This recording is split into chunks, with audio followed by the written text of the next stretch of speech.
Hi everyone, in this video I am going to show you how to add WhatsApp chat to WordPress website. So let's get started. So this is our website and here we are going to add WhatsApp chat. So from the WordPress dashboard we are going to install a plugin. Just hover over plugin section and then click on add new. Here we are going to search for WhatsApp and we are going to install this first plugin. Now activate this. So our plugin is now installed on our website and now we are going to do its settings. So from the left menu, we are going to click on join chat.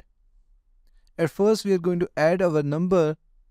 Now next is message section. From here, you can easily create a message and whenever someone will click on this WhatsApp icon, you will receive that message from the user. You can create a predefined message like, hi, I need info about your website, this product or that product. So I am going to leave it blank. So next is the image of your WhatsApp icon. So if you want to change the image of your WhatsApp icon, like if you want to change this icon, then you can select an image from your library and you can change it.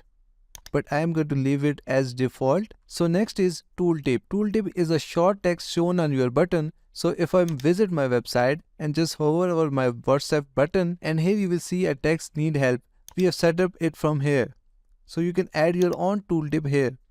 So next is the position of your button. You can place it on the left side or on the right side. I am going to place it on the right side. So I will choose the right radio button. So now you can leave the other settings as it is and scroll down to the bottom and here you will see a call to action section and from here you can add a call to action to your WhatsApp button. As you can see that I have already added a call to action. Hello, how we can help you. So if I visit my website and then just click on it and you can see that here it will show the call to action that we have set up from the website.